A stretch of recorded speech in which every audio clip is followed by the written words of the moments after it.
Welcome to the Insights to Communicate podcast with Adam Probalski, where market and opinion research come together with public affairs and PR. Welcome to the podcast. Jono Kupferberg with Hub Dialer, a Colorado-based company that does calling or facilitates calling and texting in the political sphere, the public affairs sphere. Welcome, Jono. Happy to be here, Adam. Thanks. Perfect. So I'd love to give you the chance to introduce yourself, talk about your journey to where you are today. You run the company, and yet you didn't start in politics like the rest of us did.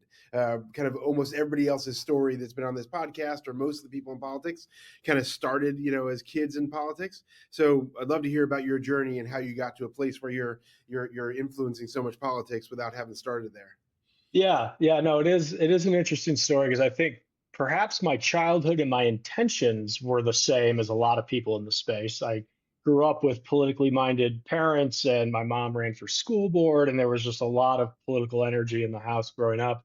And in college, I studied political science and philosophy with the intent to go to law school and then get involved in politics. So the beginning seemed to be in line with, how a lot of people end up in the space, but the turn happened after I graduated. It was 2010, so it was the height of the Great Recession, and like a lot of folks in my generation graduating then, the job market wasn't great, let's say, and I had to ask myself some tough questions.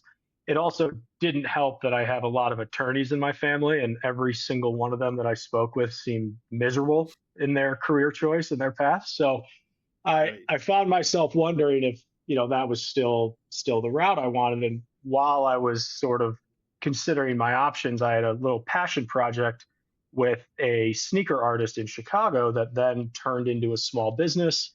And we ended up running a sneaker company together for 9 years up until COVID hit. And the nature of our shoes were such that we were selling to college fans. They were college branded sneakers. So people would be wearing them to tailgates and wearing them out to the games and at watch parties and things like that, the same way you'd wear a hat or a t-shirt with your team logo on it. And with COVID, obviously, the schools were closed. And then even when things started to open up, the last thing that ever came back were packed stadiums and packed parking lots and all this stuff. So the fan gear space took a hit, and that was the market we were in. And so we ended up folding that business. And it also had been 9 years of us kind of trudging along with it. And we felt maybe this was time to try something new. So I found myself suddenly unemployed after running a business for 9 years, like a lot of folks during COVID. And it just so happened that there was a holding company in Denver that is in the habit of buying software companies, and they had just purchased Hub Dialer, and they were looking for someone to run the new business they bought. And there was really two criteria. One, you have to have had experience running a business, a startup, something, where you're strapped for resources and time, and you're able to build it out. Excuse me. And then the other criteria was a appreciation, or at least a tolerance, to talk about politics every day, given that was the customer base. So I applied, and then next thing I knew, I was hired on as CEO, and that was March of 2022. So I'm coming up on almost 2 years at the helm here. And Hub Dialer is a platform that, why don't you explain exactly what the company does? As far as I can tell, it does a couple things, but maybe you can explain it does a few more. Yeah. So Hub Dialer itself, prior to being purchased in 2022, had already been around for about a decade, and it's a pretty well-known predictive dialer in the Democratic and progressive political space. And it's one of the now many tools that are out there that offer effectively what is a virtualized and digital version of phone banking. So the old school way to do it, and I do remember from my mom's school board days, we would sit at the kitchen table, everybody would have a phone, you'd have a physical list of the people you're calling, and you have to mark how they answered the questions, and it was all manual. And Hub Dialer effectively puts all of that onto a platform online. So campaign managers can build the script, they can write the survey questions, and then volunteers can log in from anywhere across the country, really anywhere with internet access. and they would be presented with the list. They will have the contact list. They'll have the survey questions. They'll have everything they need to do the phone banking, but now it's all organized on a digital platform, so it takes care of a lot of the manual work. And Hub Dialer had always been a predictive dialer in the space, but then one of my first assignments really was to try to figure out how we could expand. And so we looked at texting, because obviously texting had really blown up and became a good utility back in 2020. And we figured, well, we're already calling all these numbers. It probably just makes sense to offer our customers the ability to call and text. And so we released a texting platform at the end of last year. And so we're excited to now have both the dialer and the texting platform for what is already shaping up to be one hell of a presidential campaign season. Yeah. So a couple of things. First off, I've had firms that provide technology before, and on the podcast, and they've been kind of Republican focused. You say you're Democratic and progressive focused. I say this: there's no Republican way or Democratic way to fill a pothole. So why in the heck is there a Democratic or Republican firm that focuses on those parties to do technology, to do a phone call, to do a text? Right. What's the rationale for that?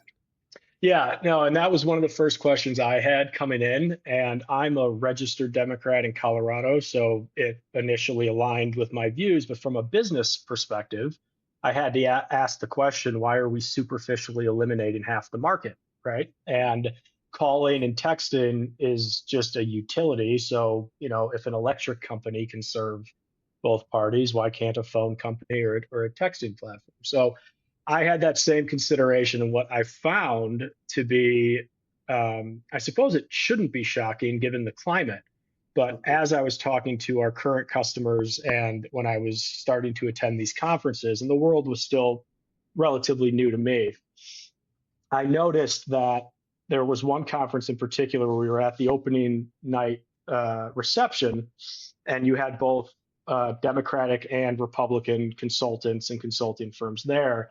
And there was a partition down the middle of this room, and it reminded me of a middle school dance where the boys are on one side and the girls are on the other, because it's too awkward for anyone to actually talk to each other.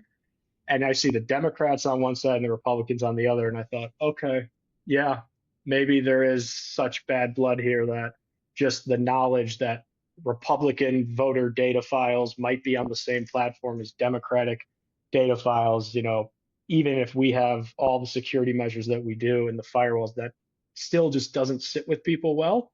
Right. And I entertained the idea with some of our customers. And I said, how would you feel if we opened it up to the Republicans? And yeah, I realized quickly that it was something that, even from a business perspective, in order to keep the current customers, we had to align with that mission. Fascinating. Okay, so I have one business question.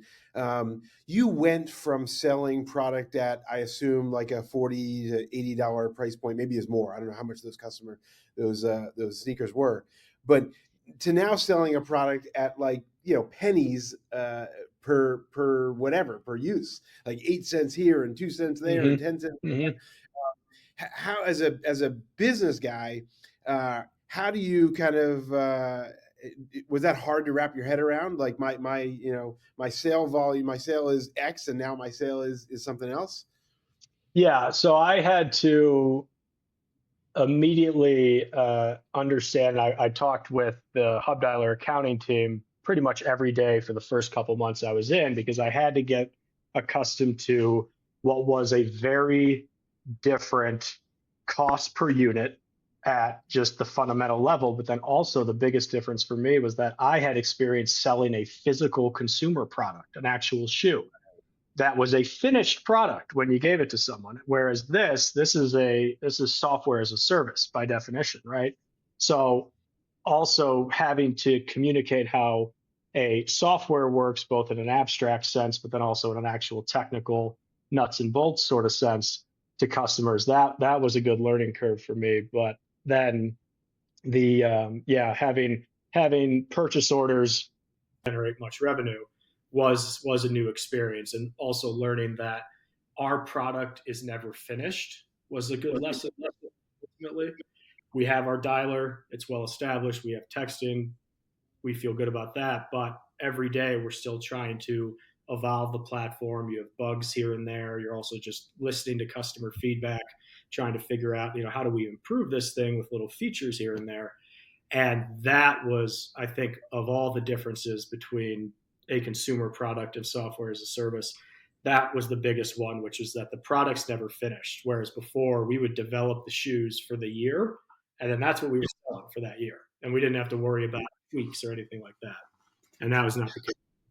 That sounds obviously exciting, but also challenging. So, what is the life cycle on what is the life cycle on a change? Let's say you either get a customer request, or you internally figure out, oh, we want to add this button or this radial dial or something like that. What's the turnaround time? How quickly can you make a change?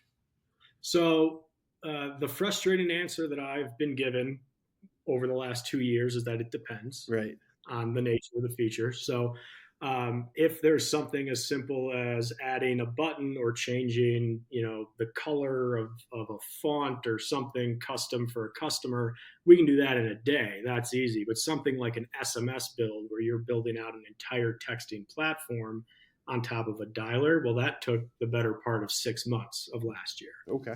And yeah, so it's interesting too, because I remember when we would make changes to shoes as a physical product, whether we wanted to change the tongue or the sole or the upper versus the inner lining, it was all the same because it was all manufacturing.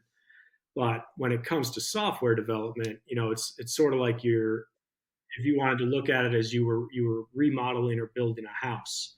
If all you wanted to do was remodel the bathroom, that's a 2-week gig. If you're trying to build a second level addition to the house, that's going to take longer. And so the software development and the feature development is, I've had to learn that there is no one timeline for any one feature, and it all depends on what it is you're trying to build. So I'm curious how you kind of put yourself in the place of the client. So you've got multiple constituencies, it seems, right? You've got the consultant, presumably, who's actually hiring you. Maybe it's a campaign, like campaign manager, but and I guess maybe it's a candidate themselves. But for the most part in this business, it seems like you're probably dealing with a consultant or a campaign manager who's kind of like coming on board. And you can correct me if I'm wrong. And then you've also got the constituency of the volunteers that are making the calls. Maybe they're paid people, depending on the kind of campaign. Mm-hmm. And then to some degree, there's a constituency of the people that are getting those calls, getting those text messages. Mm-hmm. Do you do you have to put yourself in a persona and kind of put yourself in each one of those shoes every day and figuring out, are we meeting the needs of all these different constituencies? And how does that work? How do you make sure that the experience is good kind of all along that line?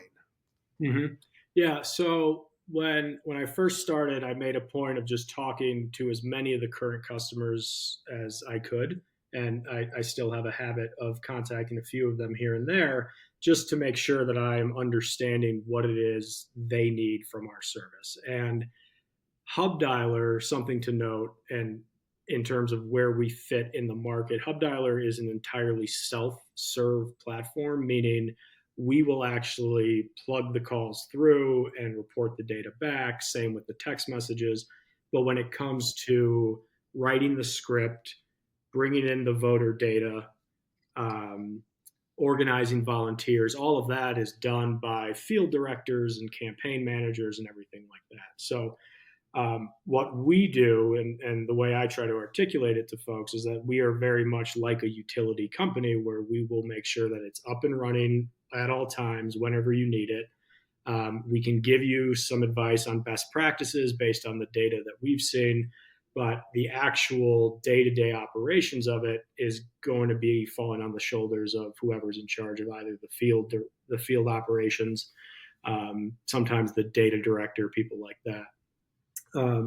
And the thing about Hub Dialer that I've learned since taking over is that it's one of the easier to use platforms.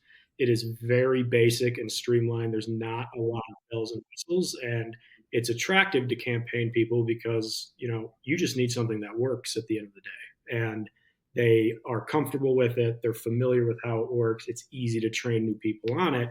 And that has been, I think, one of the reasons that Hub Dialer has been so successful for as long as it has, because it just gets the job done for folks right when they need it. And when it comes to the volunteer side of things, it's funny because I've volunteered with the Colorado Democratic Party here, and I've been on different calling platforms working with them in the past, and I've also been on the receiving end of calls and text messages too. I think everyone has at this point, right? So when campaign directors come to me and they say, "Hey, we want to make sure that we're not calling people too often or texting them too often," well, I can actually speak from my own personal experience of, what I feel is a good rate. And it's interesting because it's, the political space is one of those industries where even if you are providing a service, we're enveloped in it just as citizens of the United States. So one of the things that I really enjoy is talking with the campaign managers, and we discuss how it is they're trying to reach their voters, right? And that's really where calling and texting is helpful. Direct mail is really good for that too. Obviously, door-to-door canvassing, in-person events. And so Hub Dialer folds into what is just the larger communication strategy. And I feel my old interests of politics always bubbling up when they start to get into messaging and wondering, all right, how do we position, this candidate against maybe, the rest of the Democratic Party? What's the national mood like with big D Democrats at the moment, et cetera? And that's the part that I really, really enjoy running this business. And so that has fit nicely, where I think the customers benefit from my enthusiasm just to help and participate with what it is they're trying to accomplish. And then, we happen to be making phone calls and sending text messages as a byproduct of that. So one of the things, in the polling business, there's not in the polling business, in the journalism business, journalists have some weird idea that it's harder to reach people in 2024 than it was 5 years ago, 10 years ago, which couldn't be further from the truth. Like, you can call people, text people, email them. You can call them at while they're driving in their car. You can call them while they're walking the dog. You can text them, whenever. So it's actually a whole lot easier to reach people. Mm-hmm. But that's nonetheless, reporters don't really get that story. But I guess I wonder, though, there is a conversation out there that says people don't answer the phone. So you'd kind of wonder, I think some people might wonder, why is calling still a thing? Why is that still around? Is that really a core part of your business anymore? So you talk about that, do people answer the phone, and is that really a critical part of the business? Yeah. So one of the reasons that calling and texting needs to be as cheap as it is because it is a numbers game at the end of the day. So I agree with your sentiment that we as individuals are more accessible than ever before. You can find us on our phones. You can find us online. There's a million ways for all of us to contact one another. But at the same time, we all individually have more autonomy and more control on which pings are we willing to respond to, and which calls are we willing to answer, and which text do we want to respond to. And so we have seen that there is a challenge there with saying, okay, let's say we have 10,000 voters that we need to get a hold of, and it's a week before the election, and we want to make sure they voted. How do we do that? It's well, you just need to throw everything you have at them, with the end game being that you want to make sure as many of them have voted as possible. So, campaign managers tend to have to make the decision based on how much money they have in the coffer. Do we want to send people out doing door-to-door canvassing, which is the most effective way to actually have a conversation with someone, but it's also the most time consuming, and it requires a whole army of volunteers that you might not have. Or you try calling, that has about a 20% answer rate. It's usually 4 or 5 dials for every one that picks up, is what we were finding. Sure. But you can do that a lot faster, and you can get volunteers loaded up from anywhere in the country, and it's a lot cheaper. Same thing with texting. So it's it is something that everyone in the market's paying attention to. And then with new things like 10DLC registration for texting, which everyone I'm sure has heard of at this point, that is the carrier's attempts to regulate any kind of bad actors in the space and all the scam texts and the spam texts and everything like that. So that's another barrier to entry and another hurdle you have to clear just to get your text out to people. And Right. even before they may or may not open it, you first have to go through that gauntlet. So it is an interesting time, I think, for the political tech space in general, because we have all these emerging technologies. And even just 10 years ago, the thought of being able to have an organized phone bank and an organized texting campaign all on just one website, that wouldn't have been possible. And the technology is moving very, very fast. But how folks respond to it, I mean, that's the question that we're always wondering with any new tech. And so it has been fun and interesting, and that's been a challenge that I've enjoyed as well. But we find that when push comes to shove, especially during the GOTV period, it is still most efficient in terms of time and money to call and text and to just keep banging that drum until you're able to get through that call list. Sure. Okay, let's talk about tech stack. I'm always fascinated by how people organize themselves. Looks like you're probably a virtual company where people are. I don't know if everybody's in the office or not. So how do you guys communicate with each other? Inter office. What kind of software do you all use to do your work? What's your tech stack look like? Yeah, and what was funny too is that my experience was not in technology coming into this, right? So I had to learn a lot of this sort of on the fly initially as well. And so when it comes to how we communicate internally, our team uses Slack. The developers love that for when they're trying to go back and forth solving a problem. And so I communicate with our developers and our team lead and our product manager and everyone like that on Slack. We do have folks around the country as well as some developers abroad. We're very much a global sort of digital company that seems to be more and more common these days. And then when it comes to sort of how our customers can utilize the system and how they're able to contact our team, they have a direct line to our support staff just via email, and then we're able to communicate internally, and we can escalate things when we need to via either email or Slack. And it's funny because we played around with Google Meet and some of the other applications out there, and I kind of deferred to the developers. So I also didn't know any better, and I said, if you guys are comfortable with Slack and you know how it works and you can keep up with the threads. And I felt a little bit of a Luddite trying to say, hey, I don't know, how this works, but I found that to actually maybe be an advantage for. It was almost as if I'm a new campaign manager who's brand new to the space, and you really need to actually break it down for them step by step. I myself had to go through that same sort of trial by fire, let's call it, and I think we're all better for it. That's great. Okay, so you wake up in the morning. Most of us think about opening up our computers or our phones. Mm-hmm. You don't have to be the one that does that, but do you like open up and the first three apps you got to look at, or are you getting up and taking the jog first thing in the morning? What's your morning look like? So, should I answer this question with what I aspire to be doing or what I'm actually guilty of? You can be aspirational. Nobody's going to judge you. It's okay. So the aspiration is to not look at the phone right when I wake up and to take the dogs on a walk and just, have my time in the morning. But one of the challenges being based in Colorado is that we're 2 hours behind a lot of our customers out there in the East Coast. So what I have found is that my mornings are usually checking in with the support team first and foremost to make sure that there isn't anything outstanding and that all the customers are okay at the moment, and is there anything I might need to step in on? Usually there isn't, so that's always an easy check-in. And then I open up Slack to see what the developers are doing and what they're working on for that day. And then the morning starts with a team call around.